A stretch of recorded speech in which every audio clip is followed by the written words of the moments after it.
हाँ जी नमस्कार। एक बार फिर से बहुत बहुत स्वागत है परिपूर्णता क्लासेस के एक और नई कक्षा में। हम करंट अफेयर पढ़ रहे थे और मार्च महीने का करंट अफेयर पढ़ा था घंटे भर में। आगे बढ़ते हैं, शुरू करते हैं अपनी नीतियों से हमने लास्ट कक्षा में नीति अगली कक्षा में पढ़ने की बात कही थी, तो यहीं से प्रारंभ करते हैं अपने। तो पहली नीति आती है कौन सी? पहली नीति आती है अपने राजस्थान औद्योगिक पार्क प्रोत्साहन नीति। यूँ तो ये नीति अब पहले पढ़ी हुई है अपने, लेकिन थोड़ा और विस्तार से ढंग से, या फिर हो सकता है रिपीट भी चलेगा, क्योंकि ये अभी अपनी नीतियाँ पारित हुई है, नीतियाँ लागू हुई है। ठीक है, तो 18 मार्च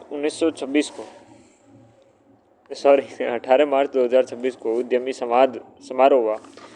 इस संवाद समारोह में मुख्यमंत्री भजनलाल शर्मा ने राजस्थान औद्योगिक पार्क प्रोत्साहन नीति 2026 का अनावरण किया। तो इसका अनावरण है ये भजनलाल जी के द्वारा उद्यमी जो संवाद समारोह हुआ था। ये समारोह आपके 18 मार्च में था, इसमें ही अनावरण किया गया था। पहले बनी थी तो अनावरण करना था, तो इसलिए वापस पढ़ रहे हैं इनको। ओके, तो रिको के आपके नोडल एजेंसी रही रिको। नोडल एजेंसी कौन सी थी? रिको इसकी नोडल एजेंसी थी। ओके, तो रिको इसकी नोडल एजेंसी थी और राज निवेश पोर्टल क्रियान्वयन पोर्टल था। राज निवेश पोर्टल।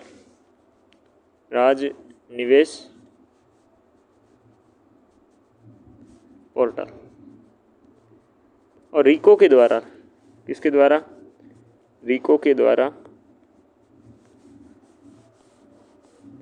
मुख्य बिंदु देखते हैं तो औद्योगिक पार्कों का विकास किया जाएगा। औद्योगिक पार्कों के विकास इस नीति के तहत निजी क्षेत्रों में आपके 4 मॉडलों में निर्धारित किया गया है। ए मॉडल, बी मॉडल, सी मॉडल और डी मॉडल। ए मॉडल है अपना, ये ए मॉडल कहता है कि रिको के द्वारा आवंटित भूमि पर निजी डेवलपर द्वारा विकास किया जाएगा। पूर्णतः क्या होगी? रिको की होगी भूमि, ये आवंटित की जाएगी और इस आवंटित भूमि पर आपके डेवलपर्स के द्वारा विकास किया जाएगा। ठीक है, तो पूर्णतः क्या है? रिको के द्वारा आवंटित है। इस भूमि पर निजी डेवलपर के द्वारा किया जाएगा। ये मॉडल ए हो गया। मॉडल बी कहता है कि 80% भूमि विकासकर्ता के द्वारा अधिकृत होगी, 20% रिको होगी। तो ये मॉडल में तो 100% दे रहा था, यहाँ पर 20% ही दे रहा है। और जो अपनी विकास करता है भूमि को, वो 80% देगा। वही मॉडल सी कहता है भाई साहब, मॉडल सी कहता है संपूर्ण भूमि विकास करता देगा। जिसकी ज़रूरत है, जिसकी आईडी है, वही करेगा। सी वो कहता है। और डी कहता है PPP model, public private project model पर अर्जित होगी पीपीपी। और पी पात्र कौन से होंगे? निजी क्षेत्र में औद्योगिक पार्कों के विकास हेतु न्यूनतम 50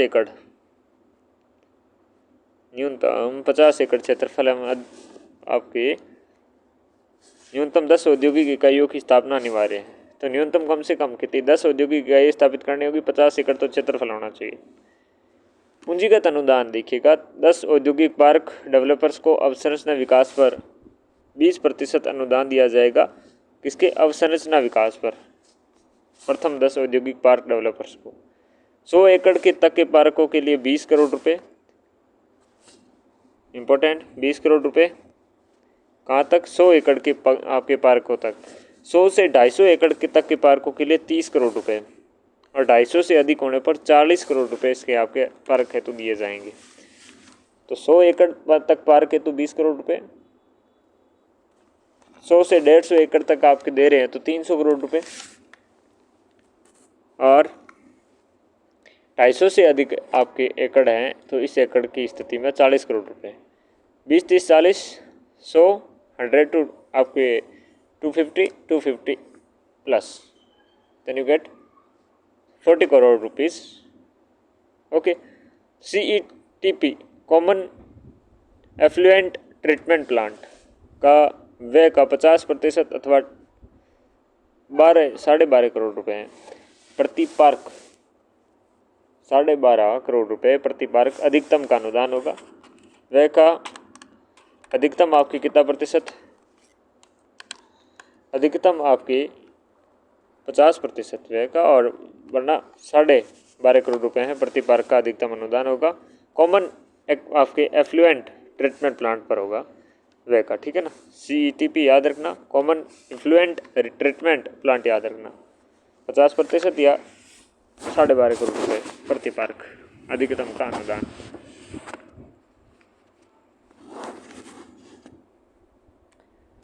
ओके, तो इसके बाद आगे की हम बात करते हैं।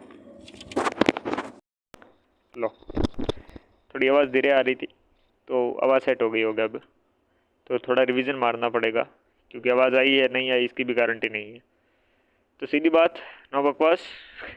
राजस्थान औद्योगिक पार्क प्रोत्साहन नीति 2026 18 मार्च 2026 को उद्यमी संवाद समारोह पर मुख्यमंत्री भजन लाल के द्वारा राजस्थान औद्योगिक पार्क प्रोत्साहन 2026 आपके अनावरण किया जाता है। नोडल एजेंसी रीको है। क्रियान्वयन पोर्टल आज निवेश पोर्टल है इसका। और औद्योगिक पार्कों का विकास 4 विकास मॉडलों पे है, model A, model B, model C and D. D वाला है पीपी मॉडल, सॉरी ए से शुरू करते हैं। तो ए आपके क्या है, पूर्ण तरीकों के द्वारा आवंटित होगा, भूमि पर निजी डेवलपर्स के द्वारा विकास होगा। और बी है जो 80% भूमि विकासकर्ता के द्वारा अधिग्रहण करना होगा, 20% रिको आवंटित करेगी।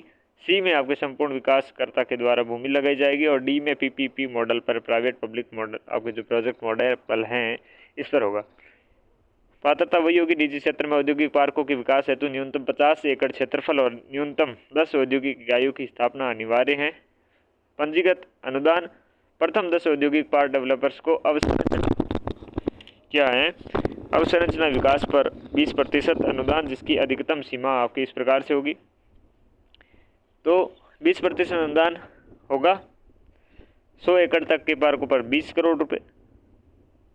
अधिकतम सीमा इस प्रकार से देख सकते हो, 100 से 250 से 3 करोड़, 250 से अधिक है तो 40 करोड़ रुपए, 30, 40, 20 करोड़ रुपए, ठीक हो गए। CETP के लिए कॉमन एफ्लुएंट ट्रीटमेंट प्लांट है पर व्यय का 50% और 12.5 करोड़ रुपए आपके क्या हैं, प्रति पार्क अधिकतम अनुदान होगा। अब हम बात करते हैं अतिरिक्त अनुदान की। तो कैपेटिव नवीनीकरण, जो कैपेटिव नवीनीकरण है ऊर्जा पर 7 वर्ष तक 100% विद्युत शुल्क आपके छूट दी जाएगी। वही सेम स्टाम्प शुल्क पर, कन्वर्जन शुल्क पर 25% की छूट। और plug and play office complex and common आपके यूटिलिटी सेंटर हेतु रिप्स 2024 के अंतर्गत अतिरिक्त प्रोत्साहन दिया जाएगा। 25 फरवरी 2026 को मुख्यमंत्री भजन लाल शर्मा की अध्यक्षता में केंद्रीय मंत्रिमंडल ने राजस्थान औद्योगिक पार्क प्रोत्साहन नीति का अनुमोदन आपके किया था। 25 फरवरी 2026 को मुख्यमंत्री भजन लाल शर्मा की अध्यक्षता में केंद्रीय मंत्रिमंडल ने राजस्थान औद्योगिक पार्क प्रोत्साहन नीति का अनुमोदन किया था।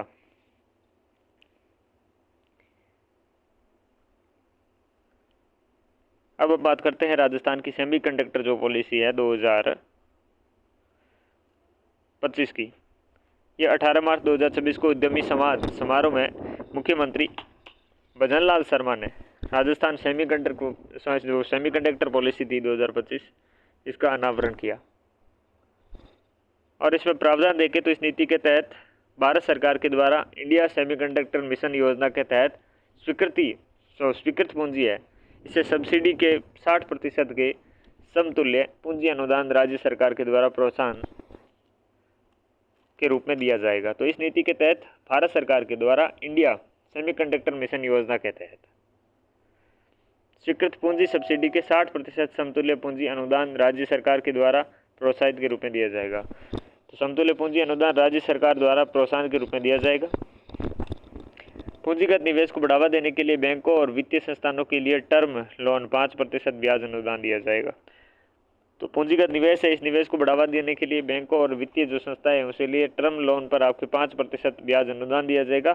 पर्यावरणीय परियोजनाओं की लागत का 50% तक प्रतिपूर्ति प्रदान की जाएगी। तो पर्यावरणीय जो परियोजनाएं हैं उसकी लागत का 50% तक प्रतिपूर्ति प्रदान की जाएगी। कैपेटिव पावर प्लांट के लिए 7 वर्षों तक विद्युत शुल्क का 100%। ग्रीन रेटिंग सिस्टम के तहत प्रमाणिक इकाइयों के सहमति शुल्क में 50% की छूट, 7 वर्षों तक स्टाम्प शुल्क और भू हस्तांतरण के लिए 75% छूट और 25% पुनर्भरण प्रदान किया जाएगा। और उसमें अलग था, उसमें हमने पढ़ा था, तो यहाँ पर अब देख पा रहे हो स्टाम्प शुल्क व कन्वर्जन शुल्क में 25% छूट देखने को मिल रही थी। तो यहाँ 75% छूट है और 25% आपके पुनर्भरण का प्रदान किया जा रहा है। 21 जनवरी 2026 को राज्य मंत्रिमंडल ने राज्य की पहली राजस्थान सेमीकंडक्टर पॉलिसी 2025 को अनुमोदित किया था। तो ये हमने 2026 का जनवरी का करंट अफेयर पढ़ा था, तो इसमें ये चीज़ हमने देखी थी। तो ये परसेंटेज देख लेना। प्रावधान 60% तो आपके इंडिया सेमीकंडक्टर मिशन योजना के तहत स्वीकृत पूंजी सब्सिडी के 60% के समतुल्य पूंजी अनुदान राज्य सरकार के द्वारा प्रोत्साहन के रूप में दिया जाएगा। पूंजीगत निवेश को बढ़ावा देने के लिए बैंकों और वित्तीय संस्थानों के लिए टर्म लोन पर 5% आपकी ब्याज अनुदान है। पर्यावरण परियोजना के तहत आपकी जो लागत का 50% का प्रतिपूर्ति प्रदान की जाएगी। कैपेटिव पावर प्लांट के लिए 7 वर्षों तक विद्युत शुल्क के लिए 100% छूट होगी। राजस्थान ग्रीन रेटिंग सिस्टम के तहत प्रामाणिक इकाइयों की सहमति शुल्क में 50% तक की छूट प्रदान की जाएगी। 7 वर्षों तक स्टाम्प शुल्क और भू हस्तांतरण शुल्क में 75% की छूट और 25% पुनर्भरण प्रदान किया जाएगा। 21 जनवरी 2026 को राज्य मंत्रिमंडल ने राज्य की पहली राजस्थान सेमीकंडक्टर पॉलिसी 2025 के अनुमोदित किया था। अब हम बात करते हैं राजस्थान का अपनी arrow space and defence policy आपकी 2 नीति आती हैं 2026 की, इसके बारे में बात करते हैं। और इसके बारे में बात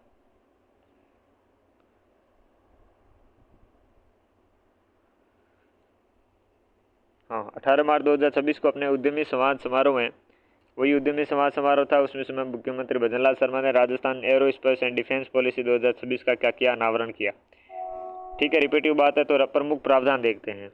इस नीति के तहत एरो आपके स्पेस एंड डिफेंस पार्कों के लगने वाले पात्र आपके जो arrow space and defence manufacturing और सेवा उद्यमों की परिसंपत्ति निर्माण प्रोत्साहन के अपने देखो इस नीति के तहत क्या होगा, एरो जो स्पेस है एंड जो डिफेंस पार्क हैं उनको लगने वाले जो पात्र arrow space and defence manufacturing और सेवा उद्यमों की जो परिसंपत्ति है निर्माण के प्रोत्साहन के रूप में 7 वर्षों तक राज्य के 75% पुनर्भरण का निवेश अनुदान दिया जाएगा। विनिर्माण उद्योग के लिए 20 से 28% और सेवा के क्षेत्र में 14 से 20% तक 10 वर्षों की आपकी वितरित पूंजीगत अनुदान अथवा 10 वर्षों तक वार्षिक किस्तों में दे 1.2 से 2%। टर्म लोन लिंक्ड प्रोत्साहन में किसी एक विकल्प का चयन करने की सुविधा प्रदान की जाएगी। तो विनिर्माण उद्योग के लिए 20 से 28%, सेवा के क्षेत्र में 14 से 20% तक 10 वर्षों के वित्तीय आपके पूंजीगत अनुदान या फिर 10 वर्षों तक वार्षिक किस्तों में आप 1.2 से लेकर 2% तक टर्नओवर लिंक्ड प्रोत्साहन में किसी एक आपकी क्या है किसी एक विकल्प का चयन कर सकते हैं। रिको की भूमि लेने वाले मेगा अल्ट्रा मेगा विनिर्माण उद्योग के लिए 10 वर्षों तक फ्लेक्सिबल लैंड पेमेंट और 5 वर्षों तक ऑफिस स्पेस के लिए लीज रेंटल सब्सिडी प्रदान की जाएगी। तो रिको से भूमि लेने वाले मेगा अल्ट्रा मेगा विनिर्माण उद्योग को 10 वर्षों तक फ्लेक्सिबल लैंड पेमेंट और 5 वर्षों के लिए ऑफिस स्पेस के लिए लीज रेंटल सब्सिडी प्रदान की जाएगी।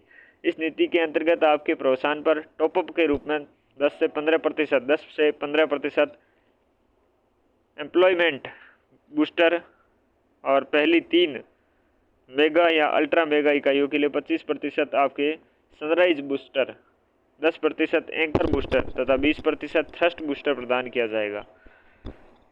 तो पहली 3 मेगा देखिएगा 10 से 15% एम्प्लॉयमेंट बूस्टर तथा पहली 3 जो मेगा या अल्ट्रा मेगा इकाइयाँ हैं उसके लिए 25% सनराइज बूस्टर और 10% एंकर बूस्टर,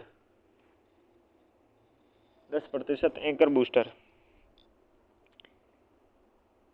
और 20% थ्रस्ट बूस्टर प्रदान किया जाएगा। इस नीति के अंतर्गत 7 वर्षों के लिए विद्युत शुल्क में 100% छूट दी जाएगी। मंडी शुल्क और बाजार शुल्क के लिए 100% आपको पुनर्भरण और स्टाम्प शुल्क और रूपांतरण शुल्क के 75% छूट और 25% आपको पुनर्भरण दिया जाएगा। तो 7 वर्षों के लिए विद्युत शुल्क पर 100% छूट दी जा रही है। मंडी और शुल्क एवं बाजार शुल्क पर 100% पुनर्भरण और स्टाम्प शुल्क और रूपांतरण जो शुल्क हैं इसमें 75% तो छूट और 25% आपको पुनर्भरण दिया जा रहा है। इस नीति के अंतर्गत विनिर्माण परियोजना और सेवा के क्षेत्र में अचल भूमि निवेश के आधार पर 3 श्रेणियों में इनका वर्गीकरण है। देखिएगा इंपॉर्टेंट है, विनिर्माण परियोजना न्यूनतम अचल भूमि निवेश और सेवा क्षेत्र में आपकी न्यूनतम अचल भूमि निवेश लार्ज, मेगा और अल्ट्रा मेगा। 50 से 300 करोड़ लार्ज में है, 300 से 1000 करोड़ मेगा में है, 1000 से अधिक रुपए वाले हैं ये आपके अल्ट्रा मेगा में है। ये विनिर्माण परियोजना के बारे में बात करते हैं निवेश में। सेवा क्षेत्र में बात करें तो विनिर्माण आपके थोड़ा बड़ा रहता है क्षेत्र, सेवा क्षेत्र थोड़ा छोटा है, तो इसे यहाँ पर लार्ज में 25 से 100, 100 से 250 और 250 से अधिक। तो 25 से 100 तक है वो लार्ज, मेगा है 100 से 250 तक और 250 से अधिक है तो वो अल्ट्रा मेगा हो जाएगा। तो लार्ज, मेगा और अल्ट्रा मेगा विनिर्माण में 50 से 300, 300 से 1000, 1000 से अधिक, 25 से 100, 100 से 250, 250 से अधिक। याद हो गया ना? तो आराम से आगे बढ़ो। 21 जनवरी 2024 को राज्य मंत्रिमंडल Rajasthan arrow space and defence policy 2026 का अनुमोदन किया था।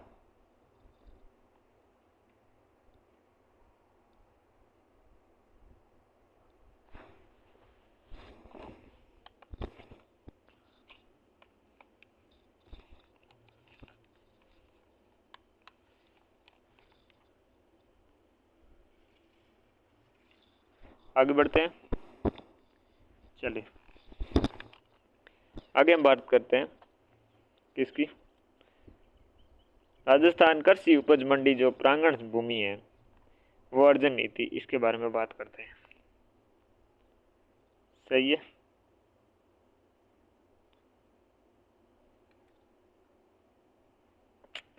मजा नहीं आया?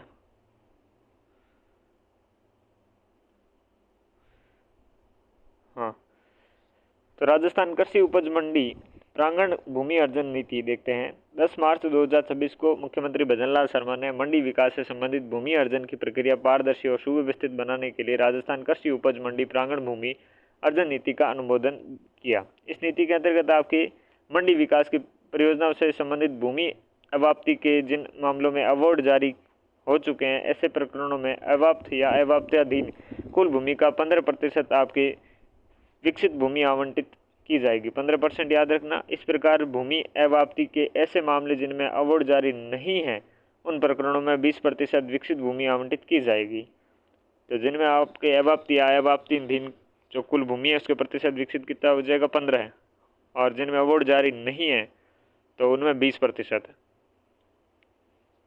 इस नीति के अनुसार पहली समझौता से भूमि के अर्जन पर भूधारक द्वारा मंडी सीमित को निःशुल्क नवीन भूमि समर्पित करने का कुल समर्पित भूमि के बदले 20% विकसित भूमि आवंटित की जाएगी। तो इस नीति के अनुसार क्या है, आपसी समझौते से भूमि के अर्जन पर भूधारक के द्वारा और मंडी के समिति को आपके निःशुल्क नवीन भूमि समर्पित करने पर कुल समर्पित भूमि के बदले 20% विकसित भूमि आवंटित की जाएगी। तो ये नीतियाँ थी, इम्पोर्टेंट थी, हमने देख ली।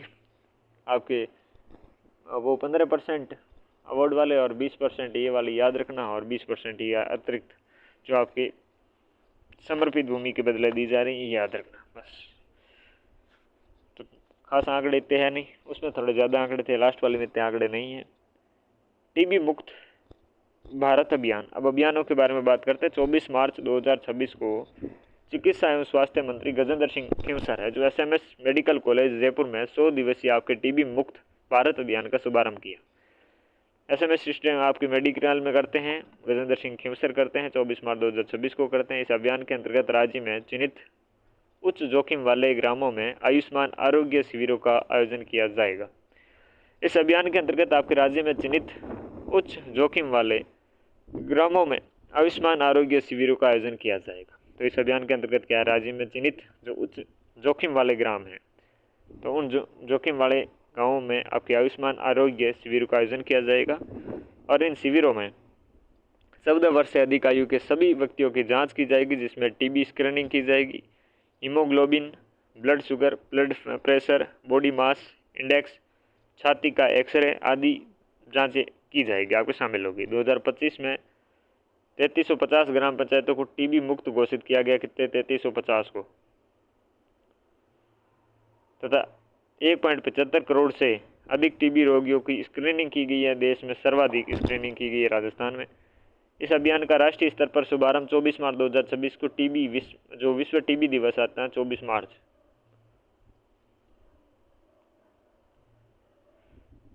तो केंद्रीय स्वास्थ्य मंत्री JP नड्डा ने नोएडा में किया था। मुख्यमंत्री विकसित ग्राम वार्ड अभियान, मुख्यमंत्री विकसित ग्राम वार्ड अभियान है, ये 19 मार्च 2026 को आपके शुभारंभ होता है। इसका शुभारंभ कब होता है? ये 24 मार्च को थी। और मुख्यमंत्री विकसित ग्राम वार्ड अभियान है, इसका 19 मार्च से शुभारंभ होता है और 19 मार्च से 15 मई 2026 तक अवधि रहेगी। ग्राम पंचायतों एवं शहरी वार्डों के विकास के लिए स्थानीय लोगों से सुझाव लेते हुए भविष्य की आवश्यकताओं के अनुसार मास्टर प्लान तैयार करना। इसका उद्देश्य रहता है कि जो ग्राम पंचायत हैं उस ग्राम पंचायतों के आपके जो शहरी वार्ड हैं और ग्राम पंचायत है और शहरी वार्डों के विकास के लिए स्थानीय जो लोग हैं उनसे सुझाव लेने के लिए भविष्य की आवश्यकताओं के अनुसार मास्टर प्लान तैयार करने के लिए मुख्यमंत्री विकसित ग्राम वार्ड अभियान सलाह लेते सब है, सुनते सब है, देते सब है, बस अमल नहीं होता है। उस पर क्या होता है, अमल नहीं होता। और संचालन है ग्रामीण क्षेत्रों ने इन अभियानों का संचालन पंचायती विभाग के द्वारा और शहरी क्षेत्रों में स्वायत्त शासन विभाग के द्वारा। तो पंचायती विभाग और स्वायत्त शासन विभाग। प्लास्टिक कचरा मुक्त अभियान 2026। देखो ये अभियान क्या है, ये राज्य सरकार के द्वारा स्वच्छ भारत मिशन ग्रामीण के अंतर्गत 16 फरवरी से 28 फरवरी 2026 तक प्लास्टिक कचरा मुक्त अभियान 2026 का संचालन किया गया। इसका मुख्य उद्देश्य था ग्रामीण क्षेत्रों में स्वच्छ और प्लास्टिक कचरा मुक्त बनाना और आमजन में आपके जो सिंगल यूज प्लास्टिक है उसे दुष्प्रभावों के प्रति जागरूक करना बढ़ाना है। इस अभियान के दौरान 18.61 लाख प्रतिभागियों ने भाग लिया। ये इम्पोर्टेंट है, बस इतना ही। प्राचीन ग्रंथों और पांडुलिपियों का डिजिटलाइजेशन किया गया है। देखिएगा क्या इसमें जो केंद्रीय संस्कृति मंत्रालय है इसके द्वारा 16 मार्च से 3 अप्रैल 2026 तक ज्ञान भारतम मिशन के तहत राजस्थान के 14 लाख से अधिक प्राचीन ग्रंथों और पांडुलिपियों के आपके जो डिजिटलीकरण है हेतु विशेष सर्वे अभियान संचालित किया गया और इन पांडुलिपियों की सूचनाएं दर्ज करने के लिए भारत ज्ञान ऐप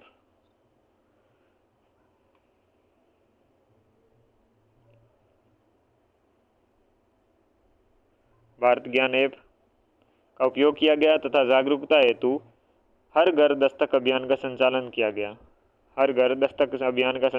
गया। इस सर्वे हेतु नोडल अधिकारी राजस्थान संस्कृति अकादमी के निदेशक डॉक्टर लता सिरमाली थी। सर्वे हेतु राज्य में आपके नोडल अधिकारी थी, वो अधिकारी राजस्थान संस्कृत अकादमी संस्कृति होना चाहिए इतना, डॉक्टर लता सिरमाली। तो डॉक्टर लता सिरमाली है इसकी निदेशक थी और राज्य में नोडल के निदेशक थी। ठीक है, नोडल अधिकारी हो गया, भारत ज्ञान ऐप हो गया, 14 लाख से अधिक प्राचीन ग्रंथ हो गए, 16 मार्च से 3 अप्रैल हो गया, ज्ञान भारतम मिशन के तहत हो गया, प्राचीन ग्रंथ और पांडुलिपियों का डिजिटलीकरण हो गया। ठीक है, ऑपरेशन एंटी वेनम देखते हैं। पक्का सांप के रिलेटेड कुछ होना चाहिए या जहर के रिलेटेड। अच्छा, जहर के लिए रिलेटेड है आपके।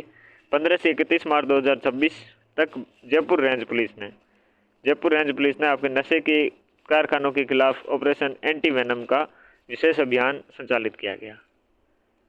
तो नशे के जो कारोबार हैं उन नशों के कारोबार के खिलाफ operation anti venom Rajasthan police range के द्वारा 15 से 31 मार्च 2026 तक अभियान आपके संचालित किया गया। यही खास बात थी। ओके, चले।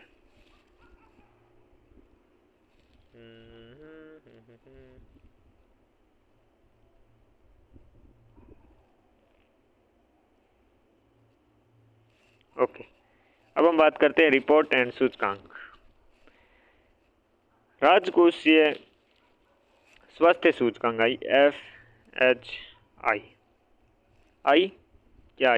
राजकोषीय स्वास्थ्य सूचकांक नीति आयोग के द्वारा जारी की जाती हैं। आंकड़े 23-24 के हैं वर्ष के, और सूचकांक में राजस्थान की स्थिति देखते हैं।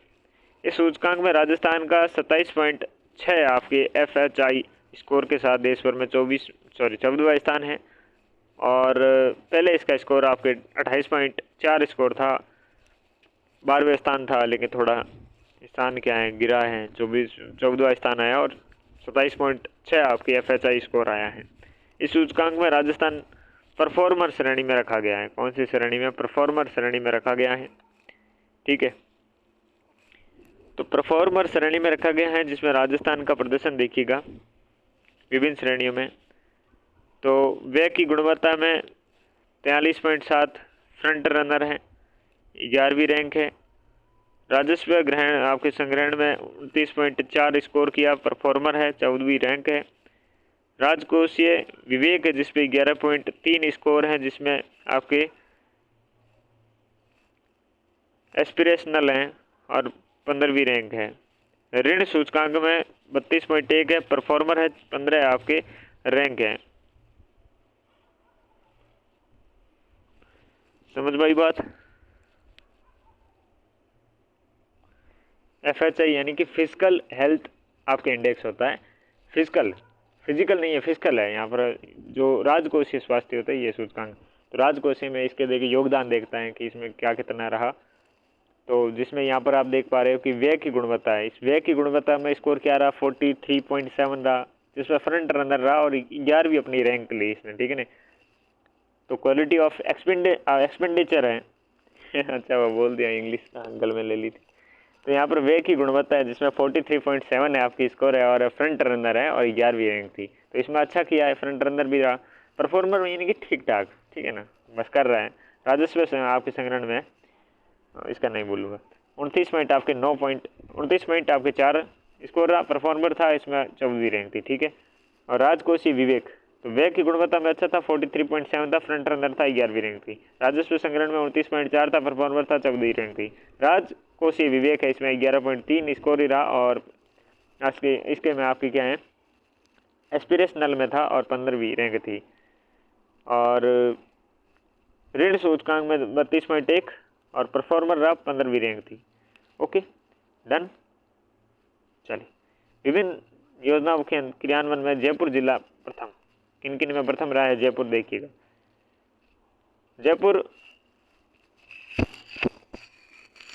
जयपुर अपने क्या है, राज्य सरकार की फ्लैगशिप योजना में एवं 20 सूत्री कार्यक्रम के प्रभावी कार्यान्वयन में राज्य का अग्रणी जिला बनकर उभरा है। फ्लैगशिप योजनाएं हैं, 20 सूत्री आपके कार्यक्रम है, इसमें प्रभावी रूप से कार्यान्वयन के रूप में राज्य का अग्रणी जिला बनकर उभरा है। जयपुर जिले में आपके प्रमुख उपलब्धियां निम्न इसमें आपके अनुसार रही। प्रधानमंत्री आयुष्मान भारत अवसंरचना मिशन के अंतर्गत क्रिटिकल केयर हॉस्पिटल श्रेणी में जयपुर आपके प्रथम स्थान पर रहा। क्रिटिकल केयर हॉस्पिटल श्रेणी में फर्स्ट रैंक पर रहा। स्वच्छ भारत मिशन आपके शहरी है, इसके अंतर्गत primary collection of solid waste तथा रिमूवल ऑफ GVP में 100% उपलब्धि आपके साथ ये जिला प्रथम स्थान पर रहा अपने जयपुर जिला प्रदेश में, ठीक है ना। यहाँ पर भी प्रदेश भर की बात है, ऐसा नहीं देश में नहीं, प्रदेश भर में। क्रिटिकल केयर हॉस्पिटल श्रेणी होगी। और स्वच्छ भारत जो मिशन शहरी के अनुसार इसमें प्राइमरी जो कलेक्शन ऑफ सॉलिड वेस्ट का जो प्राइमरी कलेक्शन होता है उसमें होता था रिमूवल जो ऑफ GVP में 100% उपलब्धि के साथ जयपुर जिला प्रदेश में प्रथम स्थान पर रहा है। देखो, प्राइमरी में कलेक्शन में ऑफ सॉलिड वेस्ट में हो गया कि जहाँ से ये कचरा उत्पादन होता है, जैसे कि कोई घरों से होता है या फिर जहाँ कहीं से भी हो रहा है, उठाने में भी फर्स्ट नंबर पे है। और ये GVP, ये रिमूवल ऑफ GVP, इसका मतलब ये होता है कि जैसे कि ढेर होता है कहीं पर कचरे का, तो उस कचरे के ढेर को भी उसका भी निपटारा करते हैं, तो सिर्फ जाकर ढेर नहीं करते हैं। तो इसमें ये दोनों में फर्स्ट है अपने, एक primary collection of solid waste में भी है और साथ में जो अपना रिमूवल ऑफ GVP यानी कि जो कचरे का ढेर होता है उसे भी सल्टाने में भी प्रथम स्थान पे 100% के साथ हैं। पंडित दीनदयाल उपाध्याय गरीबी मुक्त जो गाँव है योजना में जयपुर जिला राज्य में प्रथम स्थान पर है। तो पंडित दीनदयाल उपाध्याय आपके गरीबी मुक्त गांव योजना में जयपुर जिले आपको प्रथम स्थान पर है, वेरी गुड। संस्थागत प्रसव के रूप में क्षेत्र में जयपुर जिला अपने प्रथम स्थान पर है, ऑब्वियसली बात है ये तो। अनुसूचित जाति के विद्यार्थियों की पोस्ट मैट्रिक छात्रवृत्ति प्रदान करने में जयपुर आपके राज्य में प्रथम स्थान पर रहा। ओके गुड, ये 5 चीज़ें थी, याद कर ली होगी। अब क्या देखे, 3 तो अभी जस्ट पढ़े, 3-4 बातें अभी करी है, तो रिपीट किस चीज़ का करें। आगे बढ़ते हैं। ऑनलाइन शिक्षा में राजस्थान की हिस्सेदारी रिपोर्ट, ये देखते हैं। कॉलेज विद्या प्लेटफॉर्म द्वारा जारी आंकड़ों के अनुसार ऑनलाइन शिक्षा में राजस्थान की हिस्सेदारी 2023 के 5% से बढ़कर 2025 में आपने 13% हो गई है, ठीक है। 2023 के 5% से बढ़कर 2025 में कितनी हो गई है, 13% हो गई है। इन आंकड़ों के मुताबिक ऑनलाइन शिक्षा के नामांकन 47% योगदान के साथ जयपुर प्रदेश में है प्रथम और अजमेर 8% के साथ सेकंड रैंक पे हैं। तो फर्स्ट रैंक पर जयपुर है ऑल इज वेल। मुताबिक किसके मुताबिक? इन आंकड़ों के मुताबिक 47% योगदान के साथ में। तो टोटल राजस्थान का तो 13% है, जिसमें से 13% को अगर 100% माना जाए तो 47% इज आपके इन जयपुर, और 8% के साथ में अजमेर दूसरे स्थान पर है। मुद्दे और घटनाएं देखते हैं। स्वच्छता सप्ताह देखते हैं। राजस्थान दिवस के उपलक्ष्य में स्वच्छ भारत मिशन शहरी के अंतर्गत प्रदेश के सभी नगरीय निकायों को 14 से लेकर 19 मार्च तक स्वच्छता सप्ताह का आयोजन किया गया। स्वच्छता सप्ताह के अंतर्गत आयोजित प्रमुख गतिविधियां देखते हैं। 14 मार्च इसमें जिला स्तर पर कार्यक्रम के साथ स्वच्छता सप्ताह का शुभारंभ किया गया। Okay done. 15 को सिंगल यूज प्लास्टिक है पर प्रतिबंध, और 3R रिड्यूस रीयूज रिसाइकल याद कर लेना। अभी एक एग्ज़ाम था ना, उस एग्ज़ाम में ये आया था, SI वाले एग्ज़ाम में, रिड्यूस रीयूज रिसाइकल, ये 3R का फॉर्मूला पूछा था उसमें, ठीक है ना। के सिद्धांत पर आधारित गतिविधियों का आयोजन किया गया। 16 मार्च को आपके क्लीन टॉयलेट अभियान के अंतर्गत सार्वजनिक शौचालय की गहन सफाई करी गई। जो सार्वजनिक शौचालय पड़े रहते हैं, डब्बे रखे होते हैं, उनकी गहन सफाई करी गई 14, 15, 16 तारीख को, ठीक है। 17 तारीख को कचरा पृथक्करण किया। गीला और सूखा कचरा है उसके प्रति जागरूकता अभियान चलाया गया। तो कचरा पृथक्करण अच्छी चीज़ें हो रही थी। 18 मार्च थी, उसमें जल प्रबंधन के तहत नालियों की सफाई और जल निकासी व्यवस्था को दुरुस्त करने और स्थानीय जलाशयों के संरक्षण हेतु विशेष कार्यक्रम चलाए गए। Very good. 19 मार्च को स्वच्छ सर्वेक्षण 2025-26 के प्रति जागरूकता बढ़ाने हेतु जागरूकता व रैलियां व जनसभाओं का आयोजन किया गया। तो ये सारे काम हुए थे 14, 15, 16, 17, 18, 19 इन दिनों को हुआ था। 14 को तो अपने स्वच्छता सप्ताह का शुभारंभ किया। 15 को अलग 3R और सिंगल प्लास्टिक यूज पर प्रतिबंध किया गया। 16 मार्च को क्लीन टॉयलेट किए गए जो सार्वजनिक शौचालय हैं। 17 मार्च को कचरा पृथक्करण किया गया, गीला सूखा अलग प्रति जागरूकता हुआ। 18 मार्च को अपना ये हो गया, नालियों की सफाई होगी, जल निकासी की दुरुस्त जो व्यवस्था है उसे दुरुस्त की गई। स्थानीय जलाशयों के संरक्षण हेतु विशेष कार्यक्रम हुए। 19 मार्च को स्वच्छ सर्वेक्षण 25-26 के प्रति जागरूकता पर बढ़ाने के लिए जागरूकता रैलियां और जनसभा आयोजित की गई। अब बात करते हैं आर्मी डे परेड।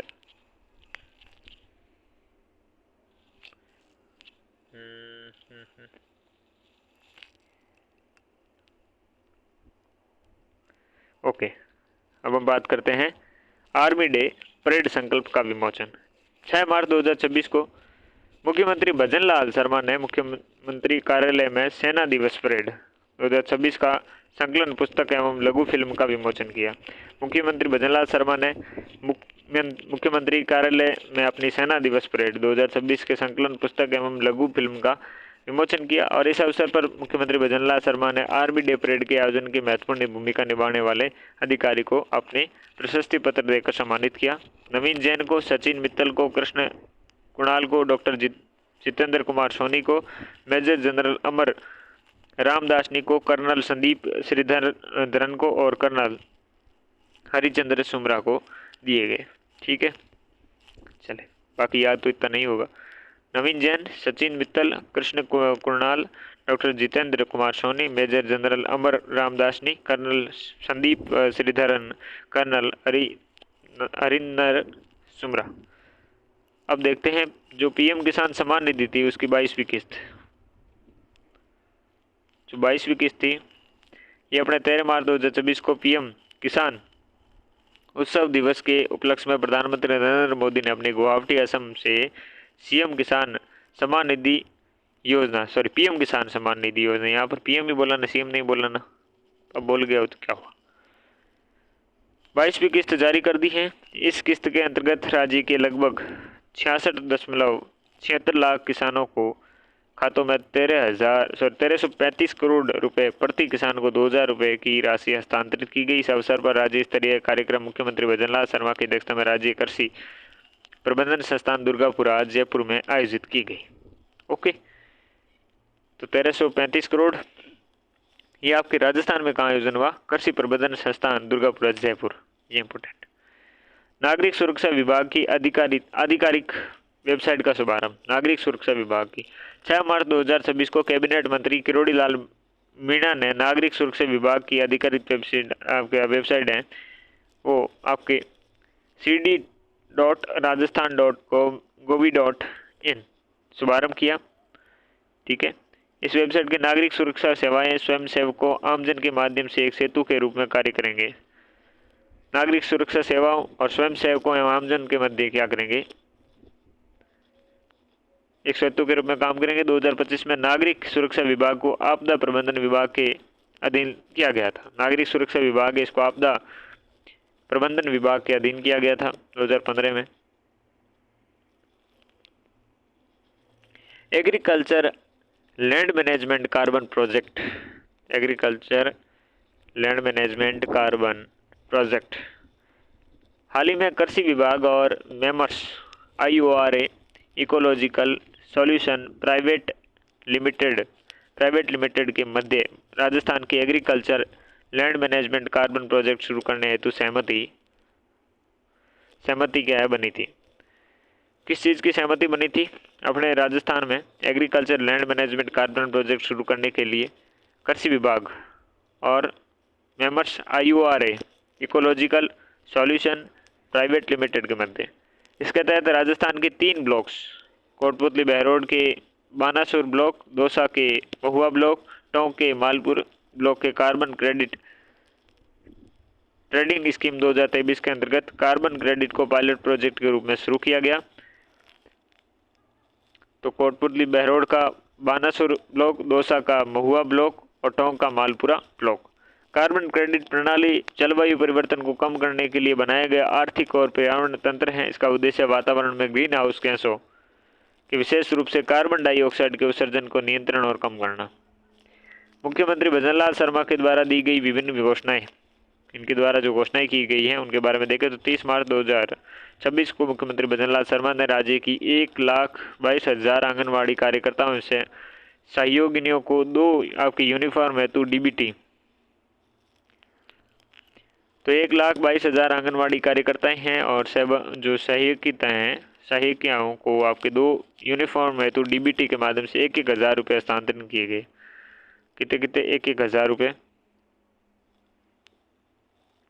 राजस्थान सरकार ने आंगनबाड़ी कार्यक्रम, सहायिका और मिड डे मील कुक जो कम हेल्पर आदि मानदेय पर अपने 10% वृद्धि करी है। इनके तो यार 10% क्या कर रहे हो? आंगनबाड़ी कार्यकर्ता ठीक है, सहायिका फिर भी ठीक है, जितनी मर्जी है दो। अब 2250 1 रुपये 2275 रुपये पता नहीं ऐसा कुछ है, इनको आप दे रहे हो और ये उम्मीद कर रहे हो कि ये 150-200 बच्चों का खाना बनाए। और जो भाई योजना पढ़ रहा था मैंने कहा इतने पैसे दे रहे हो, इतने पैसे, मुझे ज़्यादा मैं कह रहा था यार, शर्म आनी चाहिए आपको। इतने से पैसे में आप चाहते हो अच्छा खाना बनाए, बढ़िया क्वालिटी का खाना बनाए। भाई ये दुनिया व्यवहार पे चलती समझ आया, लेकिन प्रैक्टिकली यार कुछ तो वास्तविकता रखो। कोई ईमानदारी से काम नहीं करेगा 2200-2300 रुपये के लिए आप चाहते हो। और 2200-2300 रुपये कोई 4-5 दिन के लिए नहीं है आपकी, ये कम से कम 25-26 दिन के लिए है। 25-26 दिन आप उम्मीद करते हो कि 2200-2300 रुपये में वो ऐसे धुएं में बैठ कर, या फिर धुआं तो आजकल नहीं होता, पहले होता था, तो गैस के चूल्हे के पास गर्मी में गर्मी सहन करते हुए आपके लिए खाना बनाए और उसको पैसे मिले, ये बड़ी नाइंसाफ़ी है। आप चाहते हो कि भ्रष्टाचार ना हो, तो कोई चीज़ कोई सर्विस दे रहे हैं तो उस सर्विस की एक वैलिड पेमेंट तो होनी चाहिए, ठीक है ना। चलिए आगे बढ़ते हैं। PM E-ड्राइवर योजना के तहत चार्जिंग जो स्टेशन हैं, ये चार्जिंग स्टेशनों की स्थापना हेतु 81.12 करोड़ रुपये की स्वीकृति दी गई है। PM इलेक्ट्रॉनिक ड्राइव आपके revolution innovation vehicle enhancement PM E-ड्राइव योजना के तहत राजस्थान में चार्जिंग जो इंफ्रास्ट्रक्चर है इसके विस्तार हेतु केंद्र सरकार ने 81.12 करोड़ रुपये स्वीकृत किए हैं। और इस राशि में 262 स्थानों से पर आपके 591 चार्जिंग स्टेशन स्थापित किए जाएंगे। 81.12 करोड़ रुपए के व्यय से 262 स्थानों पर 591 चार्जिंग स्टेशन स्थापित किए जाएंगे। योजना के अंतर्गत 112 जयपुर में, 49 अजमेर में, 39 उदयपुर में, कोटा में 28 चार्जिंग स्टेशन और अन्य जगहों पर 34 चार्जिंग स्टेशन राष्ट्रीय व राज्य राजमार्गों पर स्थापित किए जाएंगे। तो नेशनल और स्टेट हाईवेज पर आपके स्थापित किए जाएंगे 112 यानी कि 112 112 है आपके 112 जयपुर पर, और अजमेर में भी 49, उदयपुर में 39, कोटा में 28 और अन्य जगहों पर 34 आपके चार्जिंग स्टेशन राष्ट्रीय व राज्य मार्गों पर स्थापित किए जाएंगे। पीएम ई ड्राइवर योजना का उद्देश्य इलेक्ट्रॉनिक वाहन को अपनाने की तेजी लाना, आवश्यक चार्जिंग इंफ्रास्ट्रक्चर है विकसित करना और देश में मजबूत ईवी निर्माण, इलेक्ट्रॉनिक व्हीकल्स निर्माण में पारिस्थितिकी तंत्र व्यवस्थित करना, स्थापित करना। ठीक है ना। जल जीवन मिशन 2.0 आया है, इसके बारे में बात करते हैं अब क्या चीज़ें खास। 17 मार्च 2026 को राजस्थान सरकार और केंद्रीय जल शक्ति मंत्रालय के मध्य जल जीवन मिशन 2.0 के अंतर्गत नई गाइडलाइंस के अनुसार एक MOU हस्तांतरित हुआ है। राजस्थान सरकार, कौन सी? राजस्थान सरकार और केंद्रीय जल शक्ति मंत्रालय के मध्य जल जीवन मिशन आपके 2.0 के नई गाइडलाइन के मुताबिक राजस्थान यह MOU करने वाला देश पहला आपके राज्य है। तो नई गाइडलाइन के मुताबिक राजस्थान यह MOU करने वाला देश का पहला राज्य है। अब इधर कौन मना करने वाला है? केंद्र जो केंद्र की चीज़ है, यहाँ पर कोई विपक्ष की सरकार तो है नहीं। पहला बनाओ बोले दूसरा बनाओ, क्या फर्क पड़ता है। उल्लेखनीय बात है कि केंद्रीय मंत्रिमंडल ने जल जीवन मिशन की अवधि दिसंबर 2028 तक कर दी है। तो जल जीवन मिशन की अवधि दिसंबर 2028 तक कर दी गई है। सवाई माधोपुर में क्या है? Land of tigers and timeless heritage. Land of tigers and timeless heritage Sawai Madhopur क्या है? सवाई माधोपुर जिला प्रशासन और पर्यटन विभाग ने दोनों ने मिलकर सवाई माधोपुर जिले में पर्यटनों को बढ़ावा देने हेतु एक short film Sawai Madhopur land of tigers and timeless heritage release की है। यह फिल्म सवाई माधोपुर जिला कलेक्टर कानाराम के निर्देशन में तैयार की गई है। तो कानाराम जी के निर्देशन में ये भाई आपके क्या है फिल्म तैयार की गई है, और ताकि पर्यटन को बढ़ावा मिले इसके लिए जिला यहाँ का प्रशासन है सवाई माधोपुर और साथ में पर्यटन विभाग ने मिलकर ये काम किया है। अच्छा काम है। मारो पावन चित्तौड़गढ़। चित्तौड़गढ़ जिला प्रशासन के द्वारा चित्तौड़गढ़ शहर की स्वच्छता और व्यवस्था को सुदृढ़ बनाने और सौंदर्यीकरण को अपने बढ़ावा देने के लिए नागरिकों को स्वच्छता के प्रति जागरूक बढ़ाने के उद्देश्य से मारो पावन चित्तौड़गढ़ विशेष सफाई अभियान का संचालन किया जा रहा है। अच्छा काम है, अच्छा इनोवेशन है। मारो पावन चित्तौड़ क्यों किया जा रहा है? अच्छी बात है। अब इस पर क्या रिवीजन मारे।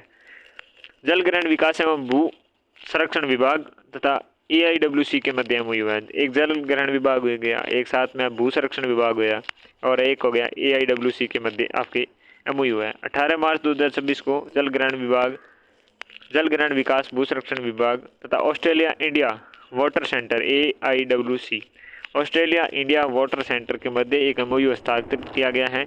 और इस MOU का मुख्य उद्देश्य जल संसाधन प्रबंधन, भू संरक्षण, सुरक्षित पेयजल और जल ऊर्जा, खाद्य संबंधी जैसे महत्वपूर्ण क्षेत्रों में वैश्विक विशेषज्ञता एवं नवीन तकनीकों को अपनाना।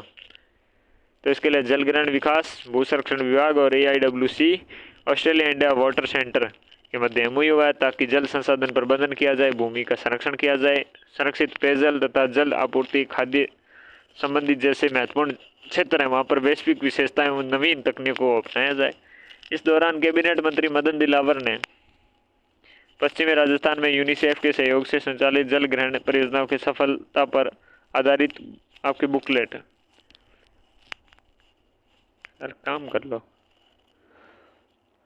आपके PMKSY Rajasthan ensuring water security and Reliance in water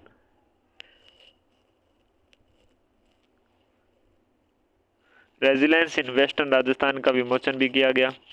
तो PMKSY अपने संचालित जो जल ग्रहण परियोजना है उसे सफलता पर आधारित ये बुकलेट है। मदन दिलावर के द्वारा ये आपके इसका विमोचन किया जा रहा है, याद रखना।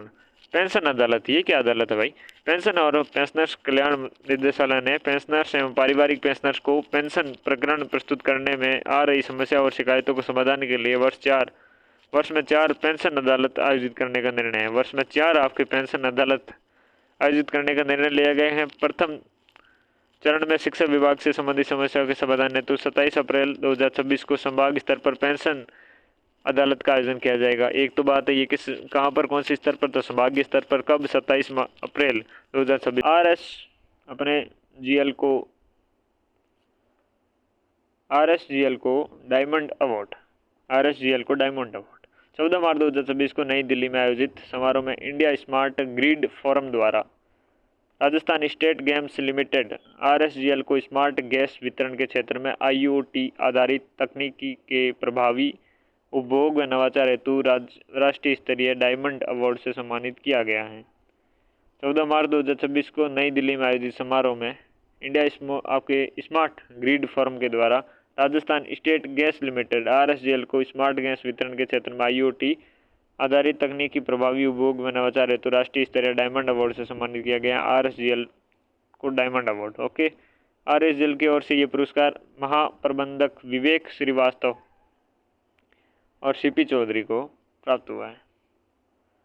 आरएसजीएल को डायमंड अवार्ड विवेक श्रीवास्तव उप महाप्रबंधन और सीपी चौधरी साथ में प्राप्त किया है। आरसीडीसी उत्कृष्ट क्षेत्रीय उत्कृष्टता एवं श्रेष्ठता पुरस्कार 2025। 24 मार्च 2026 को कॉन्स्टिट्यूशन क्लब जयपुर में राष्ट्रीय सहकारी विकास निगम एनसीडीसी द्वारा क्षेत्रीय उत्कृष्टता और श्रेष्ठता पुरस्कार 2025 प्रदान किए गए। 24 मार्च 2026 को कॉन्स्टिट्यूशन क्लब जयपुर में राष्ट्रीय सहकारी विकास निगम एनसीडीसी द्वारा क्षेत्रीय उत्कृष्टता एवं श्रेष्ठ पुरस्कार 2025 प्रदान किया गया। यह पुरस्कार प्रति 2 वर्षों में राज्य स्तर पर सराहनीय कार्य करने वाले सहकारी समिति को प्रदान किया जाता है। पुरस्कार श्रेणियां देखते हैं। उत्कृष्टता पुरस्कार एक है श्रेष्ठता पुरस्कार। उत्कृष्टता में इसमें इस पुरस्कार के अंतर्गत विजेताओं को ट्रॉफी, प्रमाण पत्र और 35,000 रुपये नकद दिए जाते हैं। श्रेष्ठ पुरस्कार में आपके अंतर्गत विजेता को ट्रॉफी, प्रमाण पत्र और 25,000 रुपये दिए जाते हैं। तो 35,000 और इसमें 25,000। नेक्स्ट बात करें जल प्रबंधन में राजस्थान को राष्ट्रीय पुरस्कार। 23 मार्च 2026 को नई दिल्ली में आयोजित विश्व जल दिवस कॉन्क्लेव को वृहद एवं मध्यम सिंचाई परियोजनाओं को प्रथम गणना समय पर पूर्ण करने पर जल शक्ति मंत्रालय ने राजस्थान को शील्ड एवं प्रशंसा पत्र देकर सम्मानित किया। राजस्थान की ओर से ये सम्मान मुख्य अभियंता ने प्राप्त किया है। जल प्रबंधन में राजस्थान को राष्ट्रीय पुरस्कार मिला है। नई दिल्ली में आयोजित हुआ 23 मार्च 2026 को विश्व जल दिवस के अवसर पर कॉन्क्लेव में वृहद एवं मध्यम सिंचाई परियोजनाओं के लिए वृहद और मध्यम सिंचाई परियोजनाओं के लिए प्रथम गणना समय पर पूर्ण करने पर जल शक्ति मंत्रालय ने जो राजस्थान को शील्ड एवं प्रशंसा पत्र आपके दिया है। समृद्ध आपके अपार्टमेंट को स्कॉच गोल्ड अवार्ड मिला है। 28 मार्च 2026 को इंडिया हैबिटेट सेंटर में आयोजित समारोह में राजस्थान आवासन मंडल को समृद्धि अपार्टमेंट योजना के राष्ट्रीय स्तर पर स्कॉच गोल्ड अवार्ड प्रदान किया गया। राजस्थान आवासन मंडल की ओर से ये अवार्ड आवासन आयुक्त रश्मि शर्मा ने ग्रहण किया है। आवासन आयुक्त कौन है? रश्मि शर्मा। इन्होंने 28 मार्च 2026 को इंडिया हैबिटेट सेंटर में आयोजित समारोह में राजस्थान आवासन मंडल की समृद्धि अपार्टमेंट योजना को राष्ट्रीय स्तर पर स्कॉच गोल्ड अवार्ड प्रदान किया गया है। राजस्थान के फूड एवं न्यूट्रिशन सिक्योरिटी एनालिसिस डैशबोर्ड के मिला स्कॉच गोल्ड अवार्ड 2025।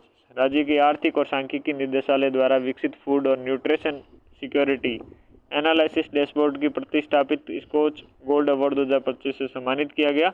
28 मार्च 2025 को नई दिल्ली स्थित नेशनल हैबिटेट सेंटर में आयोजित स्कॉच समिट के दौरान प्रदान किया गया।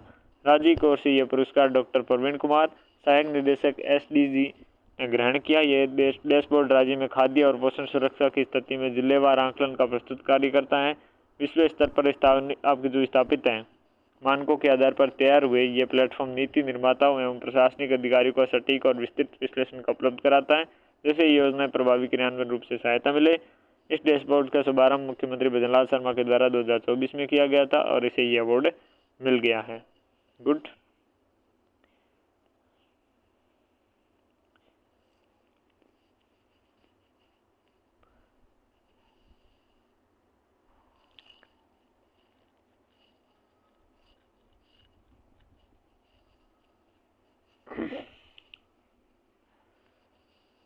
तो इस वीडियो में इतना ही पढ़ेंगे। अगली कक्षा में और कुछ चीज़ें हैं वो पढ़कर मार्च महीने की करंट अफेयर को कंप्लीट कर देंगे। काफ़ी चीज़ें इसमें पढ़ ली हैं, तो एक और वीडियो और ले लेंगे, आराम से पढ़ेंगे, क्या दिक्कत है।